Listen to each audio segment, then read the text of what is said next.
Hello everyone. I know it's been a while since I posted a video, and so I wanted to give you a kind of a life and a modeling update.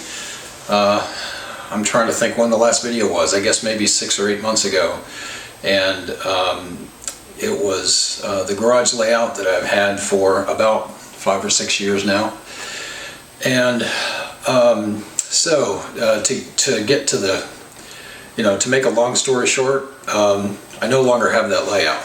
So let me back up and tell why. I live just outside of Nashville, Tennessee, and those of you who have been following the housing market would realize that Nashville is probably, or at least was a few months ago, the #1 city in the country for home sales. We have a lot of folks moving in to Nashville from the north, the northeast, the west, and so forth. I'm not going to go into the reasons why. I kind of know why, but I don't want to get into that now. But we saw some houses that were close to us on the same street selling for exorbitant amounts of money. So my wife and I thought, well, let's test the market. To make an even longer story short, we talked to our realtor. He said he had some buyers from out of state. They came, they saw the house, they made an offer we couldn't refuse. So I've moved again. Those of you who watch Robert Sacco's channel, he and I kind of have this running joke back and forth about, whenever Robert tears down a layout, I move. And it was coincidental that this last time that Robert took his layout down in his garage, I knew I was going to be moving, and I thought, well, here we go again, so here we are. This is going to be my layout room. So if you remember the old layout, it was in a single bay garage, actually a tandem bay garage, so it was probably about, 35 feet front to back and about 14 feet wide. So in this house, this is actually a townhouse. We have a 2-car garage. It's a 2-story townhouse, 2-car garage, 4 bedrooms. So this is one of the spare bedrooms on the 2nd floor. It's about 11 by 14, rough measurements. So regarding the old layout, before I get away from that, I knew that it was going to be too big to bring here. So I thought about trying to cannibalize parts and track and such. And I ended up listing it on Facebook Marketplace and sold the entire thing to a fellow from, he lives maybe 15, 20 miles away, who had a full basement and had always wanted to do a train layout, so he was eager to buy that one. So I was able to, as you all know, I built that one to be taken down because I knew it was going to happen someday.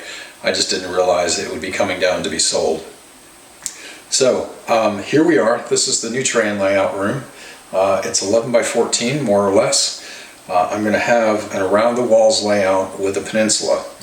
So as you're seeing me now, the door to the room is behind the camera. And over here to the left is a closet with some double doors, and I'll give you a tour of the room here in a minute. But again, it's going to be an around the walls layout with a peninsula. The peninsula is going to come from the back wall forward. And it's not going to be a pull-on, pull-off peninsula like I had before. Those things can cause trouble. You have to get on them, you have to get around them, and you have to get off of them. So this time the peninsula is going to house my lumber operation. I have all of the Walthers lumber buildings, the planing mill, the lumber mill, the outbuildings, the storage sheds, whatever all comes with that. I forget what else. There's another building that's escaping me right now. But anyway, that is a fairly large, area to try and fit onto a regular layout. So what I decided to do was just use the peninsula for that purpose. And I'm going to have a log pond at the top of the peninsula here. And I'll post a picture of the layout track plan here at the end of the video so you can take a look at that. It's going to have a single main line as opposed to, I've had double main lines in the past. So just a single main line for continuous running. There'll be a yard over here on this wall. Behind me there'll be a town over here in the corner with some stores and such in it. And I'm trying to remember this from from looking at the layout track line last time. Back here, I believe is there's a grain facility, I think, is going back here.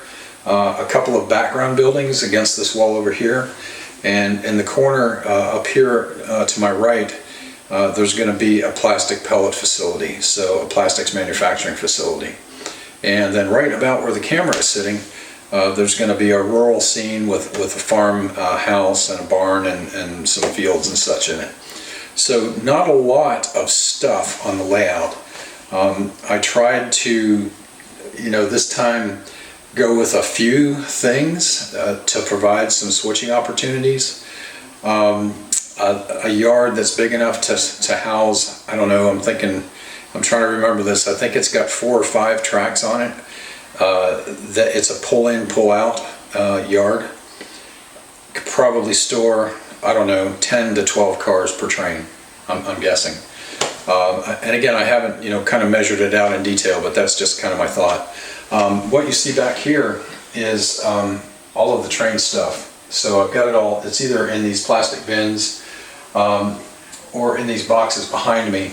The move wasn't bad, it was only, I don't know, less than a mile again. Those of you who remember the layout where I actually built the room as part of my bonus room upstairs in that house 3 houses ago, I think that one was. That house is on the next street, so we're back in that same subdivision. So real close to that place, and the layout room is actually going to be about the same size. It's a little bit wider here, about the same length, so I do have room for a peninsula here. So anyway, enough about that.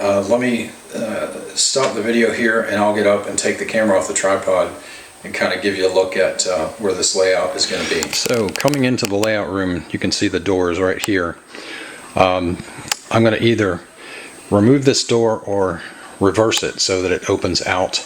I have a small bonus room out here right now, so I'm going to reverse this door so it opens out and not into the layout room. I'm probably going to put a duck under here, right by the door, so I won't have to be worried about trying to lift things out and so forth. So as we come into the room, you can see all the train boxes. I'll try not to pan too quickly.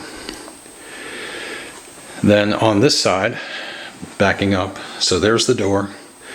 Coming down this wall and across the closet doors is where the yard's going to be, probably about halfway to that second door on the left. So I don't know what that is, maybe 6 or 7 feet long. From there, it just goes into the corner, and then where these boxes are stacked high, that's about the center of the room, so the peninsula is going to come towards me from there. And it's about 3 feet wide. So it extends, I'm trying to remember, like 10 feet maybe, 10 or 11 feet down here, and then I'll have 3 feet behind me between the end of the peninsula and the wall. Over here in the corner, it just kind of swings around. There's a couple of industries there. Along this wall are the background buildings with some switching. And there's a couple of industries down here in the corner. And then right here is going to be a farm scene, and then we're back to the door again. So, not real big, not real complex, but certainly enough for me. So I'm going to put the camera back on the tripod and have a couple of more comments of things that I learned. So some lessons learned about big layouts and me. This may not apply to you. If it doesn't, that's fine, but it applies to me. When I was building all those other layouts up until the time I was able to go full garage bay size layout, I thought, boy, that would be the thing to have, is a huge layout, lots of mainline running, lots of switching, lots of industries, lots of yard space. And what I found out was, at least in my situation, having a huge layout like that was overwhelming because I could never get anything done. I got to the point in the house before the one I just sold, where it was in the garage. I had it running, the track plan was, not the track plan, but the track work was great. It was smooth, it was great, and then I had to take it down and move it, and it took me a good 7 or 8 months after the move to get everything back to where it was, with things running well. And then, life takes over. So work kind of impeded my modeling time. So, I didn't have a lot of time to spend on the layout. And I learned quickly that, a big layout wasn't for me. I was at the point when I sold it of being no further along than I was about 5 years ago, when I had to take the layout out of the previous house and move it. So I didn't have scenery done. I didn't have all of the electrical work done that I wanted to do. I was back to just being able to run trains, and I found that I didn't have a lot of time to spend on it. So when I got to the layout room, I would just run trains, be happy with that, and nothing ever got done. So a couple of things. I'll be retiring at the end of June this year, so that is going to obviously free up a lot of time. And the fact that this room is going to be much smaller is going to be good for me, because I had a layout this size before, and I was able to get a lot of it done in a very short time. And I hope that that's how this layout is going to go. So, I can't promise how much how many videos I'm going to post between now and retirement. It's about 4 months away, 4.5 months. I have a countdown on my phone. I can tell you exactly how many days, hours, minutes, and seconds, but we won't go into that. A couple of notes here, I guess, about how I'm going to construct it. Again, just going to be an around the walls layout. I'm probably going to try and attach it to the wall here to make things a little bit more stable. I will build it so it can come apart, because, as we know, I move a lot. Hopefully I'm going to be here until they carry me out feet first, but you never know. So the tables are not, I'm trying to remember the widest part, I think, is back here, which is about 30 inches deep. The peninsula is about 3 feet wide. The modules that are on the walls over here, I think, is 15 inches wide. Over here is about 21, and I think back on that wall is about 21 or so. So not real wide. It does leave me 30-inch aisle space everywhere, so that's kind of good. As far as the height of the layout, I have a window over here, which is a casement window. It's a crank-out casement window. I want to allow access to that. So it's probably about 34 inches off the ground to the bottom of the trim on that window. So I can't really go higher than about 33 for the top of the layout, because of how the crank extends out past the edge of the trim work.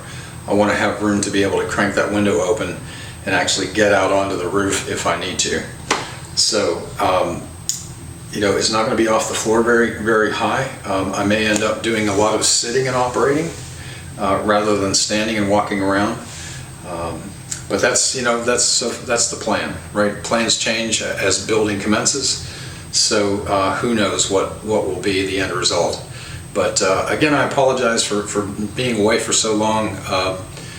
It's surprising to me that I have any subscribers left after being so sporadic in posting videos. So hopefully, again, by the time July gets here, things will be a lot more frequent. I hope to maybe within the next couple of months to actually start construction. So it may be a while before I post again, but as I start to construct, I will post and let you know how things are going on. Again, at the end of the video here, take a look at the track plan. The track plan is what it is. I like it. You can make suggestions, but I'm probably not changing anything. So, it's my layout, right? And I'm going to do it how I want. So, I guess that's it. I don't want this video to run on. It's probably way too long right now. But thanks for sticking with me, guys, and I hope to talk to you again soon.